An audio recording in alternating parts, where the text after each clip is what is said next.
Hey everybody, welcome to BrickVault. My name's Jack, and today we are checking out the Superhero Airport Battle. Now, some people think this is a spoiler set for the new Captain America superhero movie, so you have been warned. I'm showing you the box right now.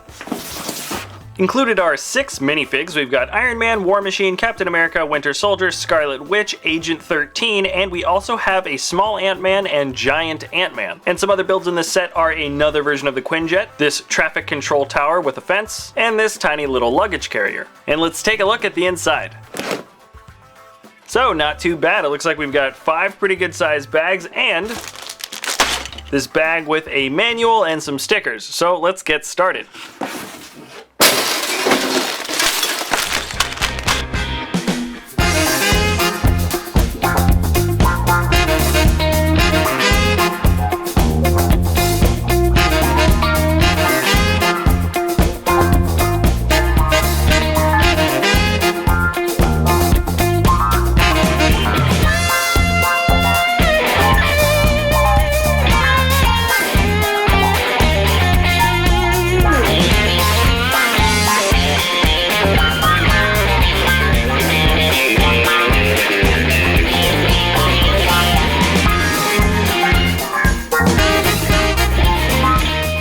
Finished all the stuff for the airport. It's looking pretty good. It's a pretty simple build. It's got a couple of destruction functions that I kind of like, but let's move on to the big Ant-Man.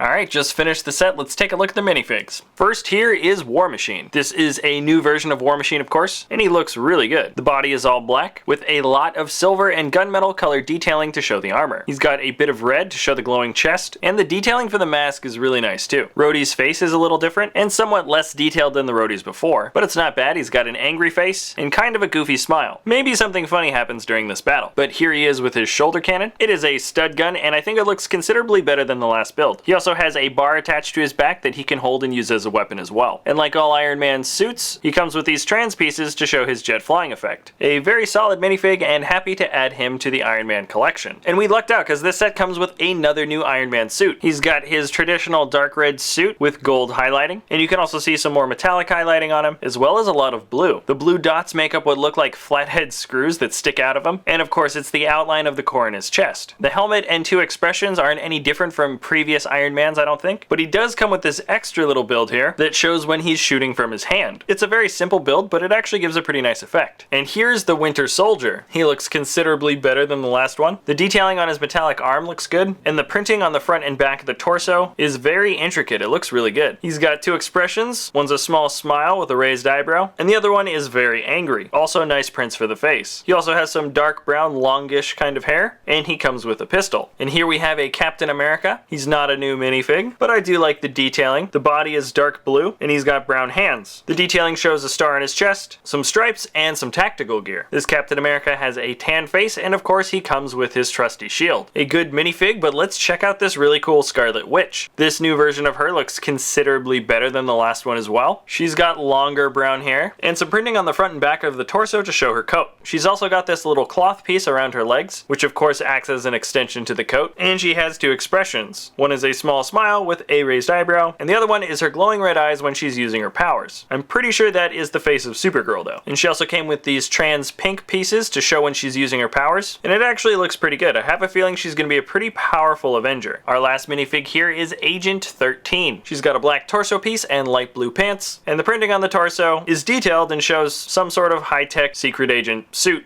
gear stuff. And because the torso is black, you can see some gray negative space to show off the hips. She's got two expressions, one where she's smiling to one side, and the other one looks a bit stern. She also has this light brown flowing hairpiece, and a pretty large pistol. And let's take a look at the last character here. He's not a minifig, but the opposite. In fact, he is a very large fig. This is Ant-Man when he uses the suit to get very large. And the build for this is actually pretty nice. They made the body shape of this guy look as close to a minifig as possible, and I think this especially works with how they made the shape of the legs and the torso. All the detailing you see on this figure is a sticker, except for the one print that shows his eyes and face. His arms, legs, head, and hands are all posable, but his arms and hands are posable in a way that minifigs normally aren't. And I think that's a good decision. He still looks very much like the minifig, but not quite as restricted in motion. The build of the head is really nice. I think they got the look of the helmet really well, but I don't think he looks any good from the back, unfortunately. Off the top of my head, I can't see an easy fix for how they could have designed this differently, but it really feels like he was built to be only seen from the front and never the back. We also get Ant-Man a second time in this set, and he is once again not a minifig, but instead a statuette. This is of course to simulate Ant-Man when he is actually small. The detailing for this figure looks really good, and if I grab over the Ant-Man minifig from Ant-Man's final battle set, there are now 3 different sizes of Ant-Man in Lego, and I think all 3 versions are pretty good. But let's move on to the main bits of the build now. Here's the air traffic control tower and fence for the airport, and it's a good build. I like the few hidden destruction functions. And this first one here at the bottom is my favorite. Now using our tiny Ant-Man fig, you can make a destruction function happen on the first floor. If you look inside the tower, first you'll see the fire extinguisher and wrench, but then you'll see a small mouse hole. If you push Ant-Man into the little mouse hole with a little bit of force, he sends these crates flying on the other end. Any 3 of these crates can fit into the wall to be used as the destruction crate, and you might recognize some of the detailing stickers on the top of them. It's kind of fun to see these logos here, but who knows, maybe they have something to do with the actual plot. Also on this first floor is this nice little gate build, and there's also this glass door that leads to the inside of the tower. And this sticker detailing is my favorite. It's probably the best from the whole set. The second floor is very simple on the inside. There's just a couple of cabinets, a small build for a computer, and a glass mug. But there is a little lever on the outside of this floor, and that adds for a nice little destruction function. When you push down on the lever, you can bust out the front wall. It comes apart in 2 easy chunks, and it's very easy to fit back together. Now let's take a look at the top of the control tower. There's a seat that rotates and 3 different control areas. The 2 screens on the sides are stickers, and the panel in the middle is a print. And if you take a look at the top from the outside, you can see a simple build for a radar and antenna stuff on the top, and I do like the look of those 3 windows. To finish off the airport builds, we have this tiny little luggage carrier here, and these builds definitely remind me of something closer to classic Lego. The front build is pretty simple with these doors that open and these flashlights on the back, and we have this little bit in the back that attaches, and it's meant for carrying the luggage. There is Wakanda, where vibranium is found, and that's the home of the Black Panther. There is Sokovia, the city that gets destroyed in Age of Ultron, and this green suitcase that has the sticker BLL. And if that is an airport reference, I actually just looked it up, it's Billund Airport in Denmark, and if that sounds a little bit familiar, it's because it should be. Billund is the headquarters of Lego, so it's possible this is where the airport battle could be, but I think it's more likely that the designers are just having some fun. Anyways, let's take a look at the final build of this set, and we have our latest iteration of the Quinjet. It is considerably smaller than the last one, maybe only even half the size. Despite the proportions being a bit out of whack, it actually looks pretty good. This Quinjet is a bit more sleek and curvy, and is all dark blue, dark gray, and black. So I've got a feeling this might just be a different Quinjet from the last time we saw it in the movies. But it still holds the same cockpit shape, and these wings that kind of curve down on the ends. And in conjunction with the last Quinjet, it also has these fins that can be posed up and down in the back. Now this thing was designed for fighting, so let's check out its weapons, of which it actually only has one. If you twist this knob at the top, which kind of sticks out quite a bit, it folds these 2 stud guns down at the bottom. And this function takes up nearly all of the space in the cabin of the ship, and if we take a look at the back of the ship, the bay door opens, and there is just enough space to seat one minifig, let's just say Captain America, and there's a rope here so he can hang from the back of the ship while it's flying. That isn't too much for attack functions, but I'm sure it'll be fun for kids to play out fighting scenarios. And the last little bit here is the cockpit. It's pretty large, it seats 2 minifigs, and there's a nice control panel piece here in the front. Even though it's a sticker, I think it looks pretty good. So anyways, I think we covered everything, and here is the whole set together. Altogether, I think the builds were pretty good, but the Ant-Man features in this build are probably the best. Not only is it great that they thought to make a small Ant-Man statuette, but it's awesome how there's a specific function just for that figure in this set. Plus we get a bunch of awesome new minifigs, which I'm really excited about too.